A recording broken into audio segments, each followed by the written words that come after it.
Thanks so much for being here. It's a pleasure. It's a beautiful morning in New York City, and it's a great pleasure to be here with Carla Williams to talk about her work and to celebrate her work.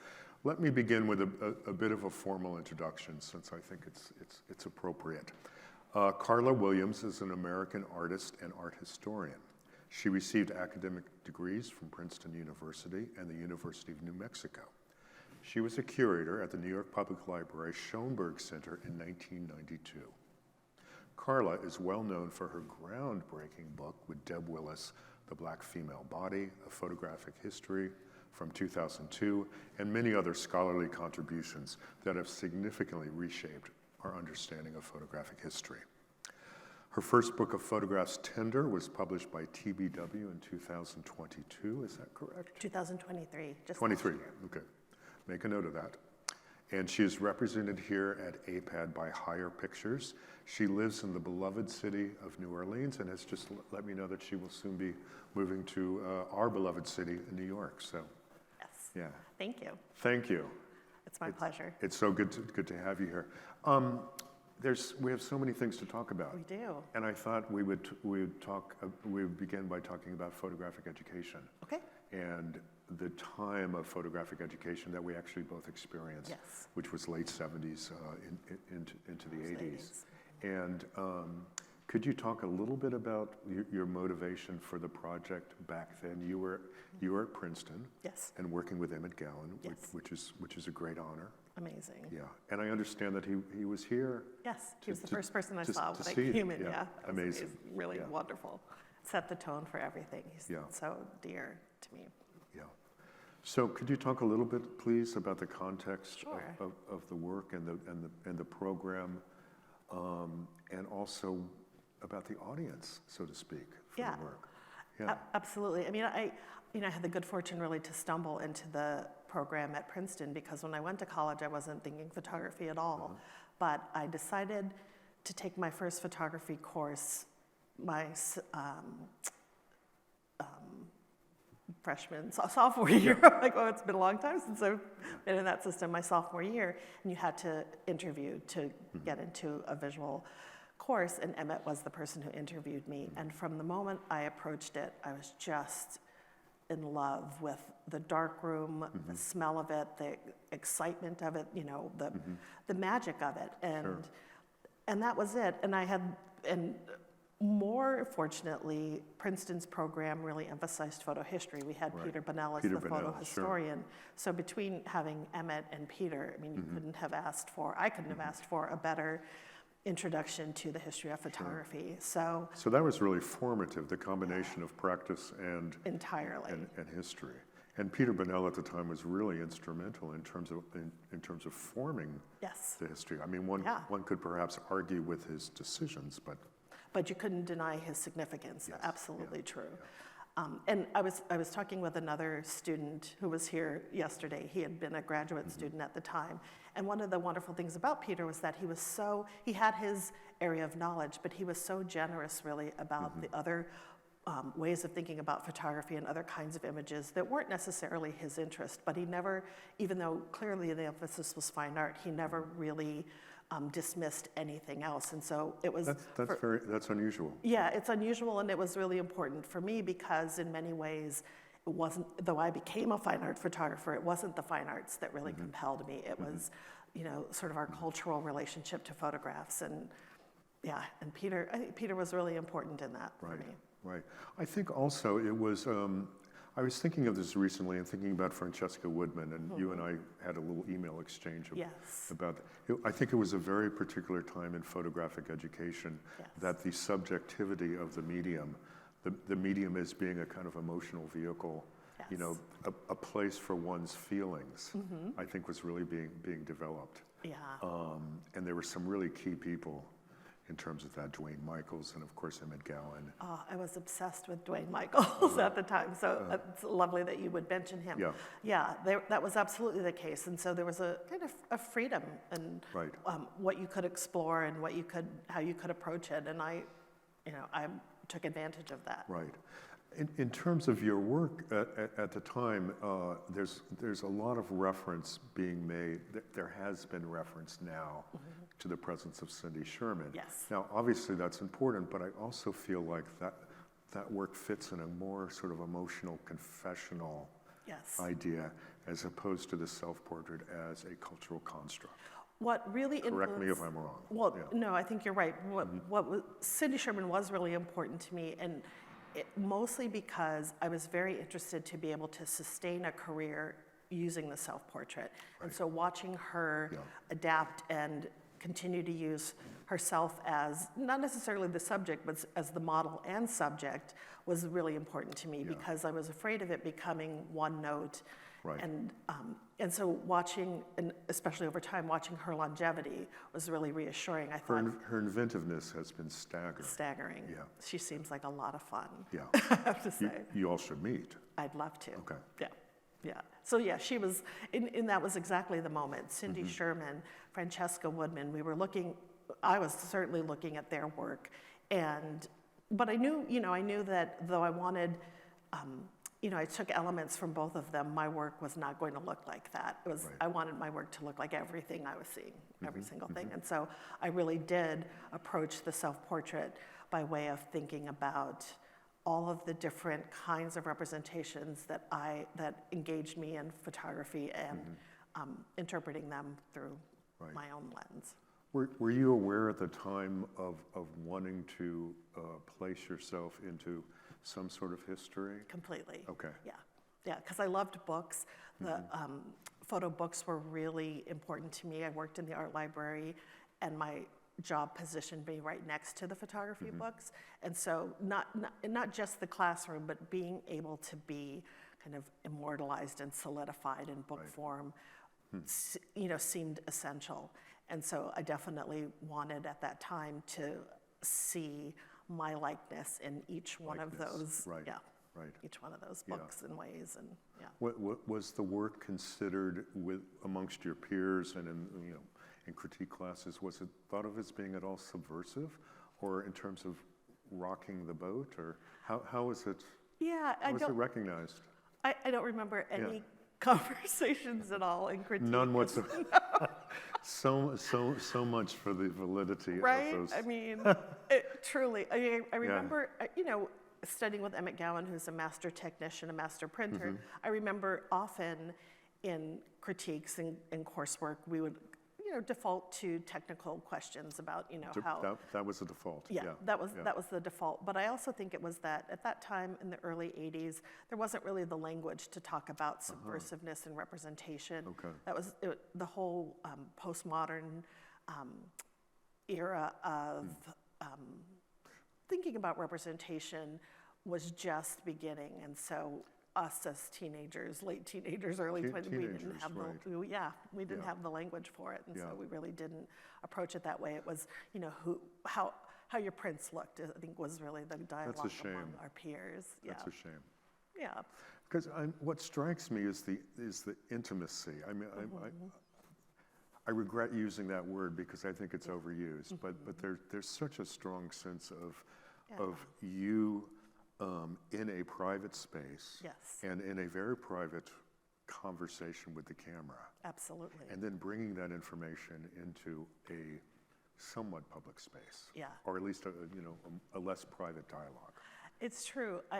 I was very conscious of that because I was really influenced by photographers, that whole genre of photographs that photographers would make of their muses, their wives and girlfriends, and the different women who were significant to them. And I loved that work, like the O'Keeffe portraits by Stieglitz and Emmett's early work of Edith, Harry Callahan's Eleanor, like all of that. I would just, they were so significant to me. And if for no other reason, they were beautiful. Sure. And that level of beauty, of reverence, of intimacy, as you said, all of that I wanted. Right. And I wanted to both experience that as the subject and to see it. And so But you were your own muse. I was my own in a muse. sense, I was entirely my own muse. Which seems like a really tidy idea. Completely, because it gave me, it made me fearless. It was just me and the camera. Right. It made the whole process free and explorative, and so it couldn't have been better. And the more I developed my ideas around self-portraiture, the more necessary it was to keep that third party out of the relationship, to really collapse that. But I don't think the idea that we're so familiar with right now, which is photography as a performative, that was not so much in the conversation back then. Just with Cindy Sherman, I think it was nascent because she was so performative and the drama of and films, maybe Lucas films, Samaras would enter into the yeah, absolutely. Yeah. Rest in peace. He passed just as, I wanted to make sure that we talked though about the eroticism of the work. Sure. So let's talk about it. Okay, all right. Yeah, one of the things I never talked about at Princeton and really didn't start to acknowledge probably until well past graduate school was I was very influenced by Playboy, Penthouse magazines, because I grew up with them. Yeah. And my parents are deceased, so I'm not going to embarrass them by that. But no, it was very normalized in our household. My dad looked at the magazines. They were kept in the bathroom. Of course. Yeah, and so I have 3 sisters, and we all consumed them. We read them every month. We looked at the pictures. We giggled among ourselves. But we also had a rumpus room in our house. Rumpus room? Yeah. I haven't heard that word for a I know, while. in some decades, right? We had a rumpus room, and it was where, the pool table was. There was a bar. It was very 1950s, but it was also where our childhood birthday parties took place. And so there's a great picture in Tender of my oldest sister at 1 being held over her birthday cake to blow out the candles, and a centerfold is framed above her. And that was the decoration. It was Playboy centerfolds and So there were Playboy comics centerfolds in the rumpus room. framed in the rumpus room. Were they white? Were they white women? Some of them until Because there was a moment that Playboy began to. Yes, it was like 1965, the first. You know, Oh, what yeah, I know month? October, I think. It was Miss October. It was Jean Bell. She was the first. She was the first black centerfold. She looked a lot like my aunt, and so, as a kid. Are you sure she wasn't? I'm positive, Okay. as it turns out. But as a kid, you sort of take for granted that's, those are images, they're part of your daily life. But when I reflect on that, the fact that she looked like my family was significant, right? And so it really normalized that. And and so those were a huge influence on me. But of course, you're at Princeton, you can't say, "Oh, Playboy," you just wouldn't know.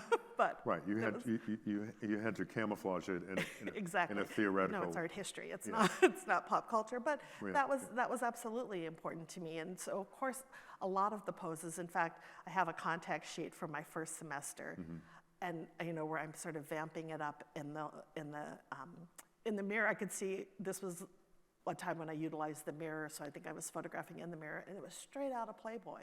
It was not out of the history of photography, because those images I had spent a longer time with at that point, and so that's where I started. So in some cases, you were presenting yourself as a sexual idea, Absolutely. as a sexual object. As much as I understood that at 18, right? Okay. And what that would mean, absolutely. Yeah. So that was formative in terms of your understanding of yourself and identity. For sure. Okay. Somebody in the New Yorker mentioned that the work had a messy creativity. Yes. Which is something I like a lot because the work feels so improvisational. Yes. It obviously doesn't have the props and it doesn't have the sort of narrative detail that, say, Cindy's work does, but there's just an immediacy to it. Exactly. A simple desire of, I want to be here at this moment. Yeah, and I think also, self-portraits are kind of messy by design because you're trying to work both sides of the camera. And if you're not working with either an instant format, which I eventually did, or with a mirror, you can very often end up out of focus, off frame. There's an inherent messiness, I think, to not being able to really frame your subject perfectly. But of course, I embrace that really quickly because it's the magic of photography, right? You don't know what you're going to get. And so by the time you get through the darkroom and you see it, you've got a lot of waste. A lot of things did not make it, but a lot of things really did. And so that, I think, also helped me really develop this relationship with the camera and almost anthropomorphize the camera, right? Like this is my partner. we're the two who are doing this. Yeah. So. And of course, one forgets that the photographic process at that time, it was durational. Yes. You know, you didn't have the immediate gratification. Exactly. And so your performance could not be modified based on what you see so far. Exactly. I mean, you know, you could put that motor drive on a 35 millimeter and not have to remove yourself from the frame each time. But certainly by the time I started using large format, each frame was its own process, right? Because you have to remove the blind on the film holder. Oh, right. This is 4x5. Yeah, it's 4x5. Wow. So yeah, it was absolutely durational. And you know, I just leaned into that. I loved that. It helped because I liked to use available light. And so that meant your exposures are going to be long. And so it also made you still yourself. And so the whole process was really, it was, you know, every element of it sort of made it. Did you ever consider at the time asking somebody to work with you? Never. So there was no, it was never. It was not at all a collaborative Never. issue. Yeah. No, absolutely not. And in fact, in later years, in the 2000s, when I worked on a couple of projects, I did have someone assist me just because at that point, what did I have to lose, right? It was just going to facilitate things. But I was uneasy with it. It just didn't feel authentic. It didn't feel like entirely mine. Yeah.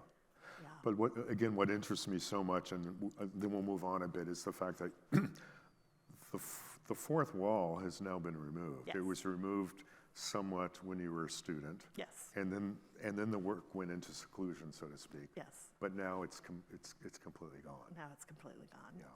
But the work retains that sense of privacy, that sense of reticence. Wonderfully. Yeah.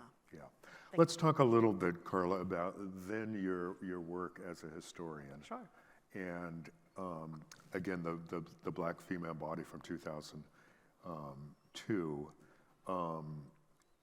It's such a landmark work, and I think what is so notable is that your experience as an artist obviously influenced the subject matter. Absolutely. Yeah.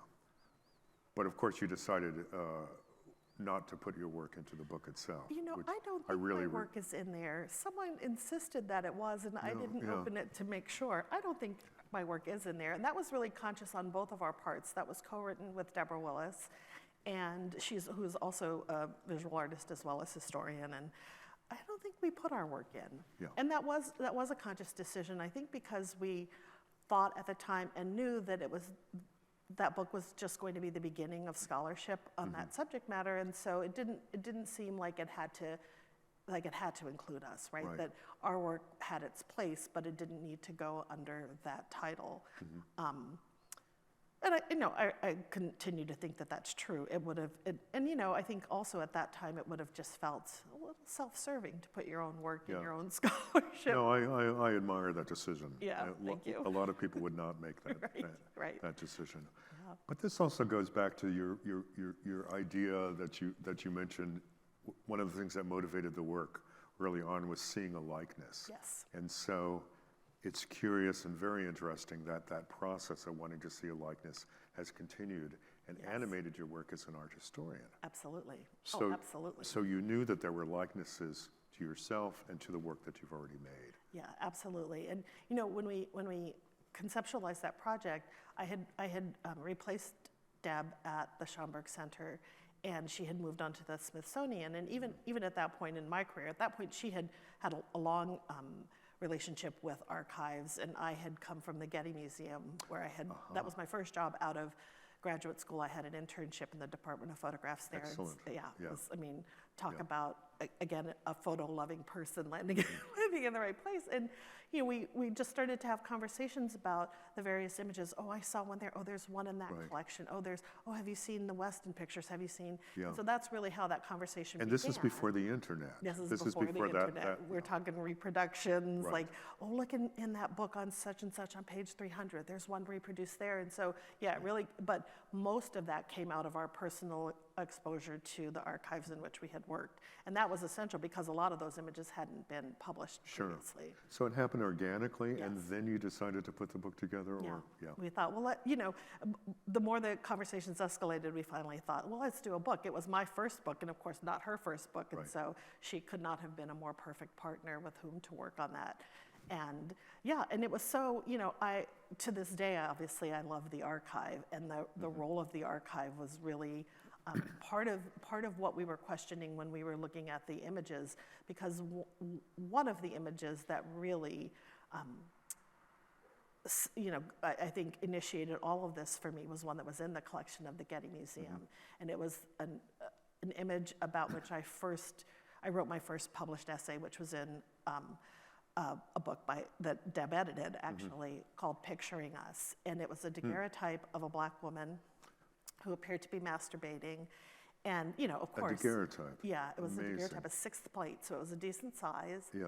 And I think what made it stand out even above and beyond the rarity of the subject matter was that in this enormous archive of photographs that the Getty was at that time, and all the cased objects were stored in cylinder boxes.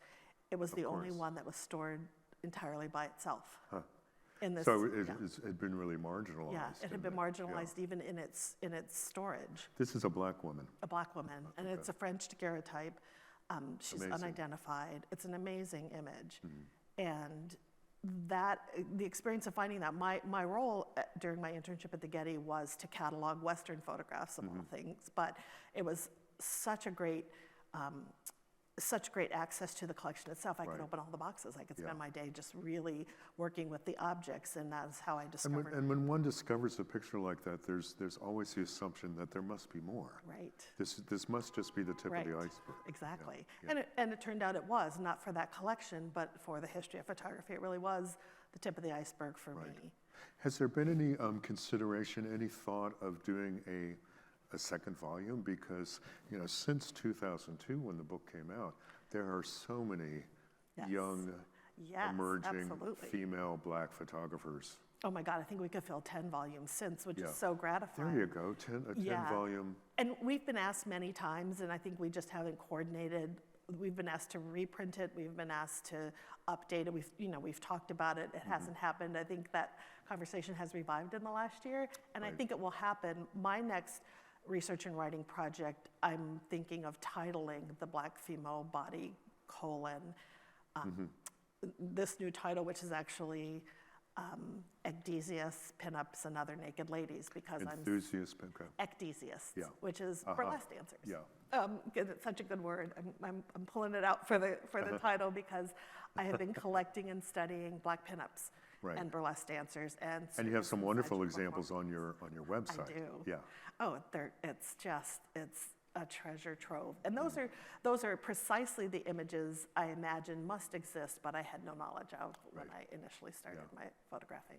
Although, considering the history with your father's. Yes. I mean, but that really would have been, so I focused mostly on images from the 1960s and earlier. By the time I was looking at my father's, it would have been the 70s and later. And so that period, I think, is much more understood and very different from the earlier images, because, of course, by the 70s, pornography becomes much more prevalent, and it changes the aesthetic, I think, and the intent of a lot of the images. And so that is one of the reasons, because it is better documented and different, I'm focusing a little earlier on that period between. It's interesting, I've never thought of this, but it's interesting that Johnson Publishing never did a sort of Playboy penthouse. Well, but they did. They did, in fact, through the Jet calendars. Jet calendars. The Jet calendars, yeah. And Mickaleen Thomas has actually done a wonderful body of work using those calendar girls, essentially, which unfortunately in many instances were underage girls that she's discovered. But yeah, and those, I think, even for regular readers of Jet, and I don't know a single Black family who didn't have Jet and Ebony in the household, we certainly didn't get the calendar. Clearly it was a separate subscription, because they're quite explicit compared to the beauties of the week that Jet is known for. I mean, the calendars are nudes, so they're not as wholesome. They're not quite as wholesome. Yeah. They're fun, but they're not quite as wholesome.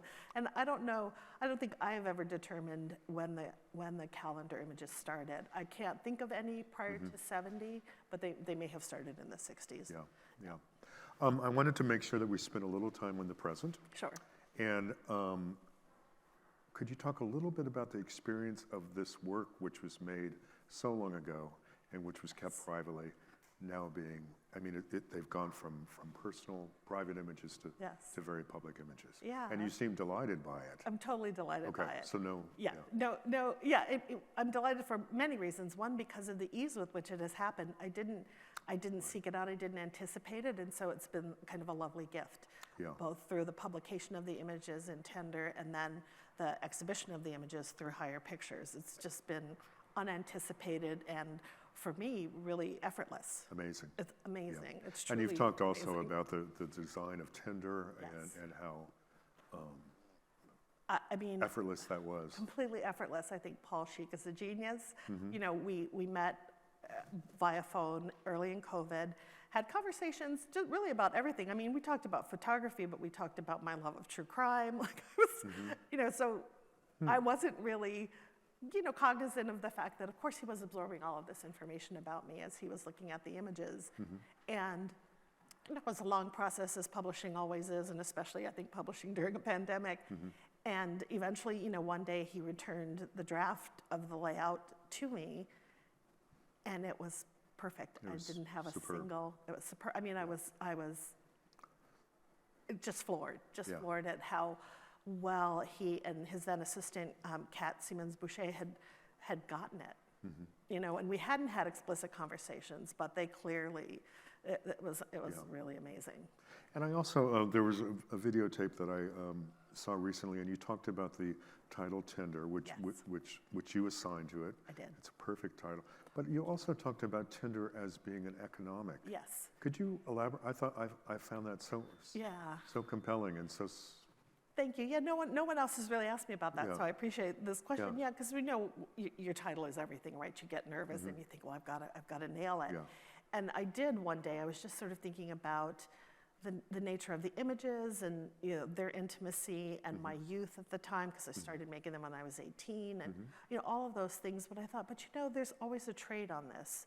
There's always a trade, and there's a trade based on your appearance. There's a trade based on your youth, on the explicitness of the pictures, on the body itself, on nudity. And I thought, you know, what is, and that's an integral part of it, whether you want it to be or not.